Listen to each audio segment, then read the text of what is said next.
जय हिंद समस्त को आशा करुच्ची समस्ते भलर थे। तुम्हें मैंने जाच 2026 रे बहुत गुड़ाए वैकेंसी बाहरी एवं आहरी अनेक बाहर भी जाऊँगी। सुवर्ण सुजोग हाथ छड़ा करनी। सरकारी चाकरी करने को जदि आशा मन दे पाठ पढ़ न हताशा हताशा हुआ ना। मन दे पाठ पढ़ 2026 रे निजको गायब कर दियो। 2027 रे गोटे नुआ अवतार नहीं बाहर किए ऑडिटर तो किए आरआई राइट। आज आम गोटे न्यू टॉपिक नहीं आइए। टॉपिक हूँ मॉडर्न हिस्ट्री ऑफ ओडिशा। ओडिशार आधुनिक इतिहास। ओडिशार आधुनिक इतिहास स्टार्ट कौटू हुए ना जिते बड़े यूरोपियन माने ओडिशा को कंट्रोल करती कौटू स्टार्ट है आमर मॉडर्न हिस्ट्री ऑफ ओडिशा। ओडिशार आधुनिक इतिहास स्टार्ट है। फास्ट पॉइंट कही the modern history of Odisha begin with the arrival of European country. European country मानकर आगमन रु स्टार्ट होगा आधुनिक ओडिशार आधुनिक इतिहास राइट। क्यों क्यों यूरोपीय कंट्री माने शासन करते ओडिशा उपर तार ट्रिक है प्रेम बड़ दुख देला फ्रेंड। प्रेम बड़ दुख देला फ्रेंड। पी रे कौन आइला? पी रहा पोर्तुगीज, बी रहा ब्रिटिश, डी रहा डच, डी रहा डेन्स, एफ रहा फ्रेंच। ये सब कौन आ विषय आम जाना गोटी गोटी कर डिटेल रे। भिडियोटी लंग जीव पेसेंस सहित देख राइट। फास्ट कहला पोर्तुगीज। भारत उपर भी फास्ट पोर्तुगीज आसते 17 मे 1498 भास्को डा गामा जलपथ आविष्कार करके इंडिया आसते। इंडियार कालिकट केरल राजा जामुरेन ठार मसला नहीं जाते राइट। आम किंतु ओडिशा विषय पढ़ा। ओडिशा पोर्तुगीज मैंने कौन कौन कर पोर्तुगीज मानकर टाइम पीरियड हूँ 1514 एडी रु 1615 एडी। एडी माने कौन? आनो डोमिनी राइट। पोर्तुगीज माने ओडिशा रे कौन कौन सेटलमेंट करथिले ना they established there fast settlement at Pipili Baleshwar district in 1514 AD रे। 1514 एडी रे से माने फास्ट सेटलमेंट करथिले कोठी? बालेश्वर डिस्ट्रिक्ट रो पिपिली रे राइट। देन से मानकर ट्रेड सेंटर जो थिला बालेश्वर रे थिला। तांको ट्रेड सेंटर कोठी एस्टाब्लिश करथिले? बालेश्वर रे। की नदी? बाराबलंग रिभर इन 1625 एडी। 1625 एडी रे से माने बालेश्वर ठारे तांकर ट्रेड सेंटर को स्थापना करथिले बा एस्टाब्लिश करथिले राइट। एवं से माने की प्रकार ट्रेड करथिले? कॉटन एवं क्लॉथ मानकर कोन करथिले? ट्रेड करथिले, व्यवसाय करथिले। एवं से माने ओडिशा रे अनेक गुड़िए चर्च फैक्ट्री एस्टाब्लिश करछन्ती बा बिल्ड करछन्ती।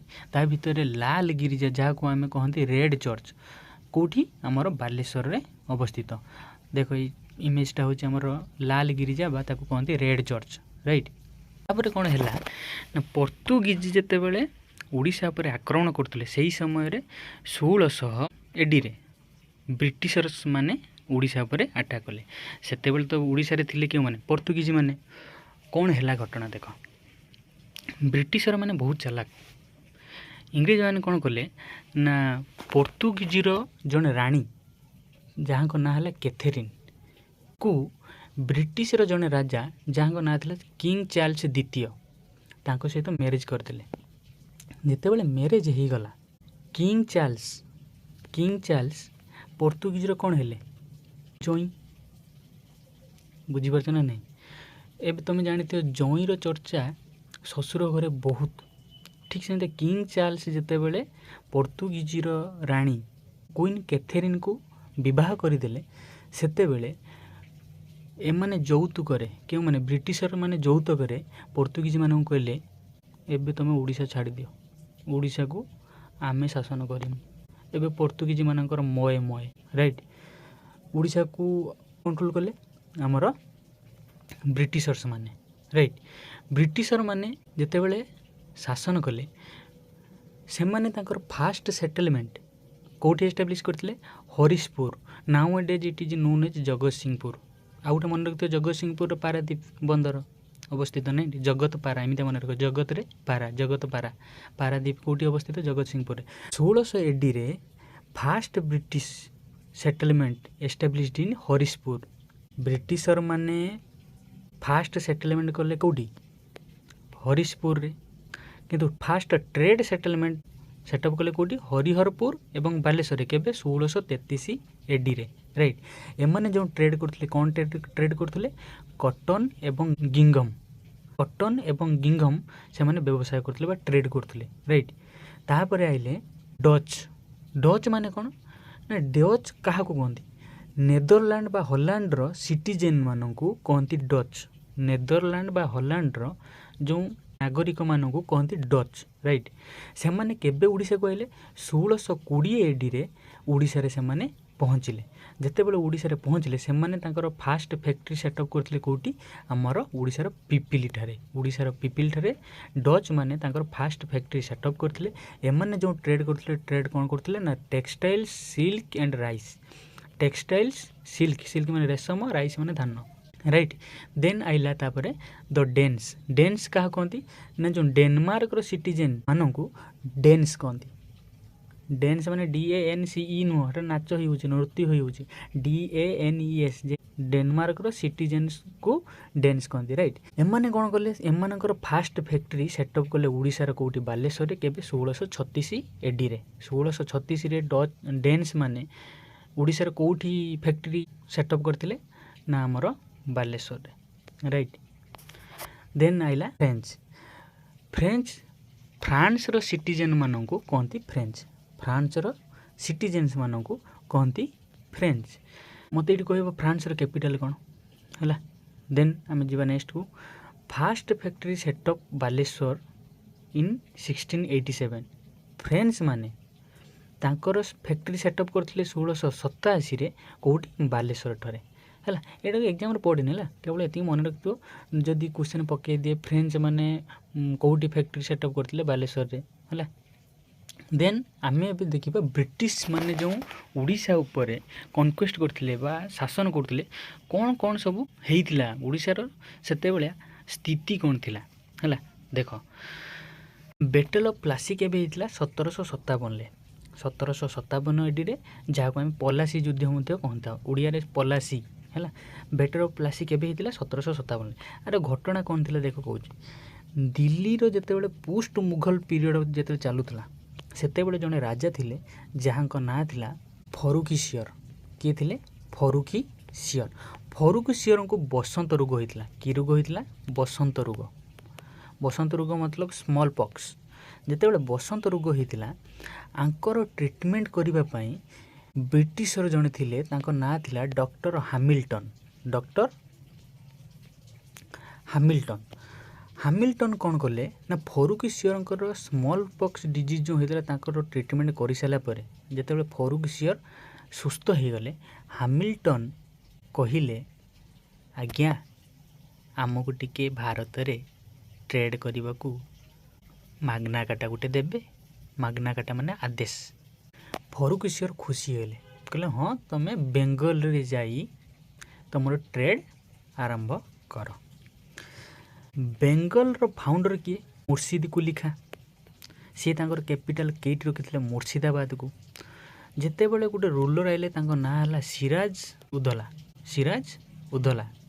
सिराज उदौला समय रे कौन हैला ना बंगाल रे जो आमर ब्रिटिशर माने शासन करथिले बा ट्रेड करथिले सेतेबेले रुगर ड्राक नामक जड़े व्यक्ति बंगाल रे किला तैयारी करथिला, फोर्ट तैयारी करथिला।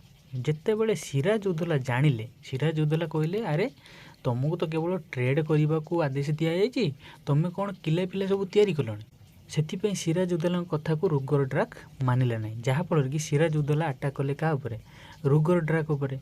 जेकता ए कथा जितेबाला ब्रिटिश मान कान में पड़ा ब्रिटिशर माने सेतेबेले मीर कासिम को किणी नहीं।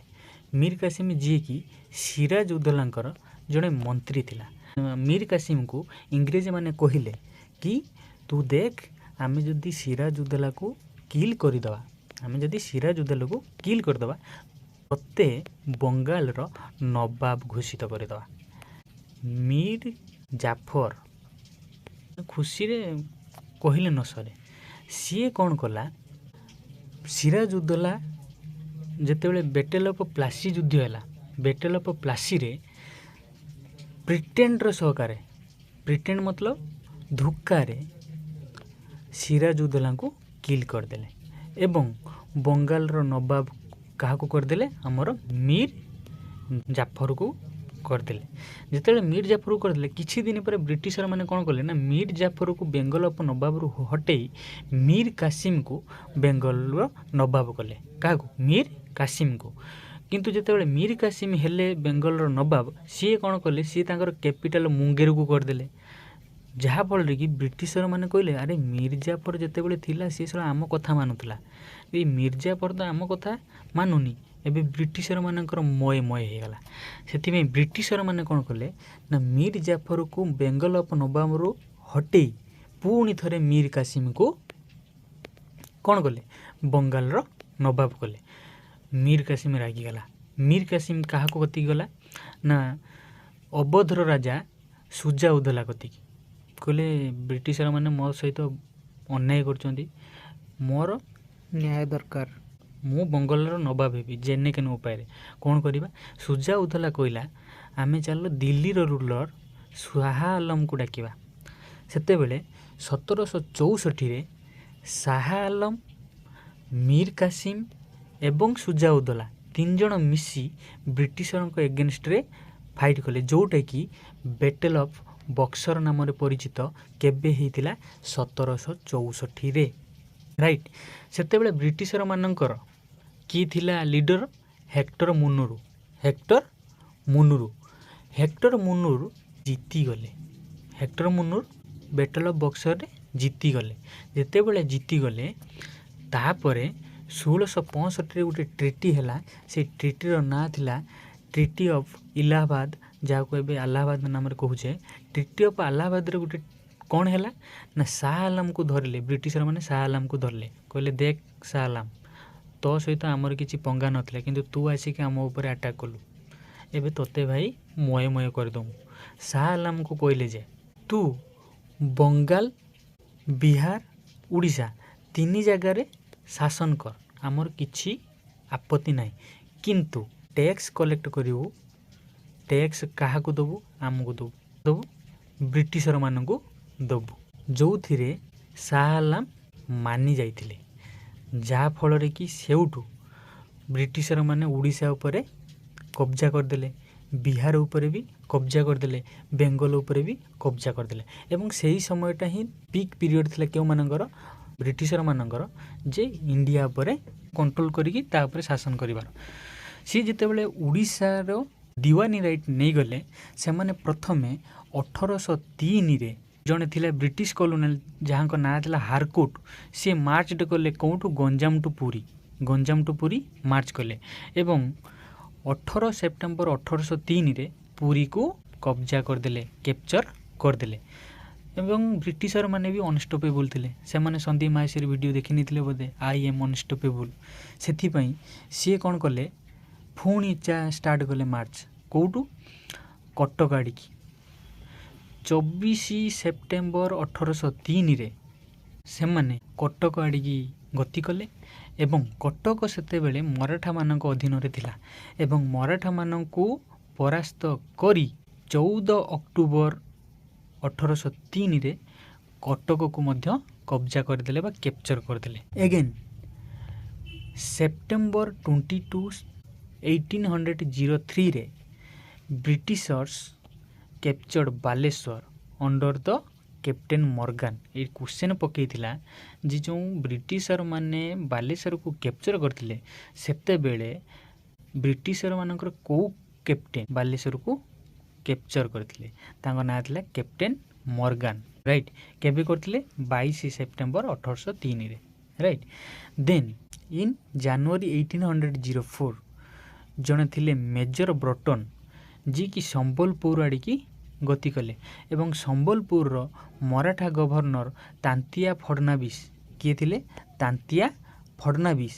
ତାନ୍ତିଆ ଫଡ଼ନାବିସ୍କୁ ପରାସ୍ତ କରି 1804ରେ ସମ୍ବଲପୁରକୁ ମଧ୍ୟ କବ୍ଜା କରିଦେଲେ ଏବଂ 1849ରେ ଲର୍ଡ଼ ଡାଲହୌସି ଷ୍ଟାର୍ଟେଡ୍ କରିଥିଲେ ଡକ୍ଟରିନ୍ ଅଫ୍ ଲାପ୍ସ। କ୍ୱେଶ୍ଚନ୍ ପକେଇଥିଲା ଡକ୍ଟରିନ୍ ଅଫ୍ ଲାପ୍ସ କିଏ ଷ୍ଟାର୍ଟେଡ୍ କରିଥିଲେ? ନା ଲର୍ଡ଼ ଡାଲହୌସି। ରାଇଟ୍। ଦେନ୍ ଯିବା ଆମେ land revenue settlement. Land revenue ମାନେ କ'ଣ? ଭୂମି ରାଜସ୍ୱ ସେଟେଲମେଣ୍ଟ କ'ଣ? ଗୋଟେ କଥା ମନେ ରଖିଥିବ, ଭୂମି ରାଜସ୍ୱ ହେଉଛି ଆମର ଯେତେବେଳେ ବ୍ରିଟିଶର୍ସ ମାନେ କେଉଁମାନେ ବ୍ରିଟିଶର୍ସ ମାନେ ଓଡ଼ିଶାରେ ଶାସନ କରୁଥିଲେ ସେତେବେଳେ ସେମାନେ 3 ପ୍ରକାର ଲ୍ୟାଣ୍ଡ ରେଭିନ୍ୟୁ ସିଷ୍ଟମ୍ ଆଣିଥିଲେ। କ'ଣ କ'ଣ ସେ 3ଟା ସିଷ୍ଟମ୍? ଗୋଟେ ହେଉଛି ଜମିଦାରୀ, ଗୋଟେ ହେଉଛି ରାଉତୱାଡ଼ି, ଗୋଟେ ହେଉଛି ମହାଲୱାଡ଼ି। ଏଇଟାକୁ ଆମେ ଡିଟେଲରେ ପଢ଼ିବା ହେଲା, ଡାଉଟ୍ କିଛି ରହିବନି, ଗ୍ୟାରେଣ୍ଟି ଦେଉଛି। ଫାର୍ଷ୍ଟ ହେଲା ଜମିଦାରୀ। ଜମିଦାରକୁ ଯେଇଟାକୁ ଆମେ କହୁଛେ ପରମାନେଣ୍ଟ ସେଟଲମେଣ୍ଟ। ଜମିଦାରୀ କ'ଣ? ଯଦି କ୍ୱେଶ୍ଚନ୍ ପଚାରିବ ଜମିଦାରୀ ରାଉତୱାଡ଼ି ମହାଲୱାଡ଼ି କ'ଣ, ନା ଭୂମି ରାଜସ୍ୱ ବ୍ୟବସ୍ଥା। ଜମିଦାରୀ ସିଷ୍ଟମକୁ କ'ଣ କୁହାଯାଏ? ପରମାନେଣ୍ଟ ସେଟଲମେଣ୍ଟ କୁହାଯାଏ। ଜମିଦାରୀ ସିଷ୍ଟମ କିଏ ଇଣ୍ଟ୍ରୋଡ୍ୟୁସ୍ କରିଥିଲେ? ନା ଲର୍ଡ଼ କର୍ଣ୍ଣୱାଲିସ୍ ଇଣ୍ଟ୍ରୋଡ୍ୟୁସ୍ କରିଥିଲେ। କେବେ? 1793ରେ। ଜମିଦାରୀ ସିଷ୍ଟମ ବା ପରମାନେଣ୍ଟ ସେଟଲମେଣ୍ଟକୁ ଇଣ୍ଟ୍ରୋଡ୍ୟୁସ୍ କରିଥିଲେ କିଏ? Lord Cornwallis. କେବେ? 1793ରେ। ଜମିଦାରୀ ମାନେ କ'ଣ? ଜମିଦାରୀ ମାନେ ହେଉଛି ଏସବୁ କୃଷକମାନଙ୍କ ଉପରେ ଯେଉଁ ଟ୍ୟାକ୍ସ ଲଗାଯାଉଥିଲା ସେଇ ସବୁ ସିଷ୍ଟମର କୃଷକମାନେ ଚାଷ କଲେ। ଏଇଟା ମନେକର ଅନେକ ଗୁଡ଼ିଏ କୃଷକ ଅଛନ୍ତି ଚାଷ କରୁଛନ୍ତି ଏବଂ ଏଇଠି ବ୍ରିଟିଶ ସରକାର ରହିଲା ଏବଂ ବ୍ରିଟିଶ ସରକାର ଡାଇରେକ୍ଟ କୃଷକମାନଙ୍କଠାରୁ ଟ୍ୟାକ୍ସ ନ ନେଇ ସେମାନେ ଜଣେ ମିଡ଼ିଏଟର ରଖୁଥିଲେ ଯେଉଁମାନଙ୍କୁ କୁହାହେଉଥିଲା ଜମିନ୍ଦାର। ଯେଉଁମାନଙ୍କୁ କୁହାହେଉଥିଲା ଜମିନ୍ଦାର। ସେମାନେ କ'ଣ କରୁଥିଲେ? ନା ଜମିନ୍ଦାର ମାନେ ଏଇ କୃଷକମାନଙ୍କ ଠାରୁ ଟ୍ୟାକ୍ସ କଲେକ୍ଟ କରୁଥିଲେ ଏବଂ ଏମାନେ ବ୍ରିଟିଶରମାନଙ୍କୁ ଦେଉଥିଲେ। ରାଇଟ୍, ବୁଝିପାରିଲ ଜମିଦାରୀ ସିଷ୍ଟମ କ'ଣ? ଆଉ କ'ଣ କରୁଥିଲେ? ନା ଟୋଟାଲ ମନେକର ଜମିଦାର ମାନେ ମନେକର ଟୋଟାଲ 11 ଭାଗ କଲେକ୍ଟ କଲେ କୃଷକମାନଙ୍କ ଠାରୁ ଟ୍ୟାକ୍ସ, ନିଜେ ରଖୁଥିଲେ ଭାଗେ ଏବଂ ବ୍ରିଟିଶରମାନଙ୍କୁ ଦେଉଥିଲେ 10 ଭାଗ, ଯାହାଫଳରେ କି କୃଷକମାନଙ୍କ ପାଖରେ ଆଉ ନିଲ୍, ଜିରୋ। ତାପରେ ଏହାକୁ ଇମ୍ପ୍ଲିମେଣ୍ଟ କରାହେଲା। ଇମ୍ପ୍ଲିମେଣ୍ଟ କରିକି ରାଉତୱାଡ଼ି ସିଷ୍ଟମ ଆଇଲା। ରାଉତୱାଡ଼ି ସିଷ୍ଟମ ତ ଆଇଲା, କିନ୍ତୁ ଯେଉଁ permanent settlement implement in Bihar, Bengal ଏବଂ ସମ୍ ପାର୍ଟସ୍ ଅଫ୍ ଓଡ଼ିଶା, ଓଡ଼ିଶାର କିଛି ଭାଗରେ ମଧ୍ୟ ଏ ପରମାନେଣ୍ଟ ସେଟଲମେଣ୍ଟ ଷ୍ଟାର୍ଟ ହେଇଥିଲା। ରାଇଟ୍, ଦେନ୍ ଆଇଲା ରାଉତୱାଡ଼ି ସିଷ୍ଟମ। ରାଉତୱାଡ଼ି ସିଷ୍ଟମ ମାନେ କ'ଣ? ରାଉତ ମାନେ କୃଷକ, ରାଉତ ମାନେ କୃଷକ। କୃଷକମାନଙ୍କ ଉପରେ ଲଗାଯାଉଥିବା ଟ୍ୟାକ୍ସକୁ ରାଉତୱାଡ଼ି ସିଷ୍ଟମ କୁହାଯାଉଥିଲା। ଆଉ ରାଉତୱାଡ଼ି ସିଷ୍ଟମରେ ଏ ଜମିନ୍ଦାରମାନଙ୍କୁ ରଖାଯାଉନଥିଲା। ଏମାନେ ଡାଇରେକ୍ଟ ବ୍ରିଟିଶରମାନଙ୍କୁ କ'ଣ ଦେଉଥିଲେ? ଟ୍ୟାକ୍ସ ଦେଉଥିଲେ। କେମିତି? ମନେକର କୃଷକମାନେ ଚାଷ କଲେ, କୃଷକମାନେ ଚାଷ କଲେ, ଯାହା ତାଙ୍କର ଫଳିଲା ସେ କ୍ୟାସ୍ ହିସାବରେ ସେ 50% ଦେଉଥିଲେ କେଉଁମାନଙ୍କୁ? ବ୍ରିଟିଶରମାନଙ୍କୁ। ରାଇଟ୍, ଏବେ ଆମେ ଜାଣିବା ରାଉତୱାଡ଼ି ସିଷ୍ଟମ କ'ଣ। ଦେଖ, ରାଉତୱାଡ଼ି ସିଷ୍ଟମକୁ ଇଣ୍ଟ୍ରୋଡ୍ୟୁସ୍ କରିଥିଲେ କିଏ? Thomas Munro. କେବେ? 1820 ମସିହାରେ। Introduced by Thomas Munro in 1820। Right, then ryotwari system implement କେଉଁଠି କରାଯାଇଥିଲା? ନା ମାଡ୍ରାସ ପ୍ରେସିଡେନ୍ସିରେ। ମାଡ୍ରାସ ପ୍ରେସିଡେନ୍ସିରେ ରାଉତୱାଡ଼ି ସିଷ୍ଟମକୁ ଇମ୍ପ୍ଲିମେଣ୍ଟ କରାହେଉଥିଲା ଏବଂ ଆଫ୍ଟର ଓଡ଼ିଶାରେ ଯଦି ଇମ୍ପ୍ଲିମେଣ୍ଟ କରାହେଉଥିଲା ଗଞ୍ଜାମ ପ୍ଲେନ୍ସରେ, ଲାଇକ୍ ଛତ୍ରପୁର, ବରହମପୁର ଭଳି ଓଡ଼ିଶାର କିଛି ଅଞ୍ଚଳରେ ଏଇ ରାଉତୱାଡ଼ି ସିଷ୍ଟମକୁ ଇଣ୍ଟ୍ରୋଡ୍ୟୁସ୍ ବା ଇମ୍ପ୍ଲିମେଣ୍ଟ କରାଯାଇଥିଲା। ରାଇଟ୍, ତାପରେ ଆଇଲା ଆମର ମହାଲୱାଡ଼ି ସିଷ୍ଟମ। ମହାଲୱାଡ଼ି ସିଷ୍ଟମ କ'ଣ? ମହଲ ମାନେ କ'ଣ? ରାଉତୱାଡ଼ି ମାନେ ଜାଣିଲ କୃଷକ ଉପରେ ଲଗାଉଥିବା, ମହଲ ମାନେ ଗାଁ ଉପରେ ଲଗାଯାଉଥିବା ଟ୍ୟାକ୍ସକୁ କୁହାଯାଏ ମହଲୱାଡ଼ି ସିଷ୍ଟମ। ମହଲୱାଡ଼ି ସିଷ୍ଟମ କ'ଣ? ନା ଦେଖ, group of village, group of village, କେତେ ଗୁଡ଼ିଏ ଭିଲେଜର ଗ୍ରୁପକୁ ନେଇକି ଗୋଟେ ତିଆରି କରାହେଉଥିଲା କ'ଣ? ମହଲ। କ'ଣ ତିଆରି କରାହେଉଥିଲା? ମହଲ। ଏଇ ମହଲରେ 3-4 ଜଣ ଜମିନ୍ଦାରକୁ ରଖାଯାଉଥିଲା। ଜମିନ୍ଦାରକୁ ରଖାଯାଉଥିଲା। ଆଙ୍କ କାମ କ'ଣ? ଏମାନେ ସେଇ ଲୋକଙ୍କ ଥ୍ରୁ ଟ୍ୟାକ୍ସ ନେବେ ଏବଂ ଏମାନେ ଟ୍ୟାକ୍ସ ନେଇ କାହାକୁ ଦେବେ? ବ୍ରିଟିଶରମାନଙ୍କୁ ଦେବେ। ମହଲୱାଡ଼ି ସିଷ୍ଟମ କେବେ ଇଣ୍ଟ୍ରୋଡ୍ୟୁସ୍ କରାହେଉଥିଲା ଏବଂ କିଏ କରିଥିଲେ? ନା ମହଲୱାଡ଼ି ସିଷ୍ଟମ ହଲ୍ଟ ମଙ୍କେଜୀ ଇଣ୍ଟ୍ରୋଡ୍ୟୁସ୍ କରିଥିଲେ। କେବେ? 1822, 1822 ମସିହାରେ ମହଲୱାଡ଼ି ସିଷ୍ଟମ ହଲ୍ଟ ମେକେଞ୍ଜିଙ୍କ ଦ୍ୱାରା ଇଣ୍ଟ୍ରୋଡ୍ୟୁସ୍ ହେଇଥିଲା ଏବଂ ମହଲୱାଡ଼ି ସିଷ୍ଟମକୁ ଇମ୍ପ୍ଲିମେଣ୍ଟେଡ଼ କରାଯାଇଥିଲା କେଉଁଠି? ନା ସେଣ୍ଟ୍ରାଲ ପ୍ରୋଭିନ୍ସେସରେ, ଯେଉଁଠି ରାଉତୱାଡ଼ି ସିଷ୍ଟମ ମାଡ୍ରାସ ପ୍ରେସିଡେନ୍ସିରେ ଇମ୍ପ୍ଲିମେଣ୍ଟ କରାଯାଇଥିଲା। ମହଲୱାଡ଼ି ସିଷ୍ଟମ କେଉଁଠି କରାହେଉଥିଲା? ସେଣ୍ଟ୍ରାଲ ପ୍ରୋଭିନ୍ସେସରେ। ଓଡ଼ିଶାର କେଉଁଠି? ଆମର ସମ୍ବଲପୁର ଭଳିଆ କିଛି ଡିଷ୍ଟ୍ରିକ୍ଟରେ ଏହାକୁ ଇମ୍ପ୍ଲିମେଣ୍ଟ କରାଯାଇଥିଲା। ଆପରେ ଆମେ ନେକ୍ସଟ କ୍ଲାସ୍ରେ ପଢ଼ିବା ଓଡ଼ିଶାର ସ୍ୱାଧୀନତା ସଂଗ୍ରାମୀ ମାନେ କିପରି ଇଂରେଜମାନଙ୍କୁ ଏଗେନଷ୍ଟରେ ଲଢ଼ିଥିଲେ ଏବଂ ଇଂରେଜମାନଙ୍କୁ ମୟ କରିଥିଲେ ହେଲା, ସେଇଟା ଜାଣିବା। ଆଜି ପାଇଁ ଏତିକି। Thanks for watching. ଜୟ ହିନ୍ଦ।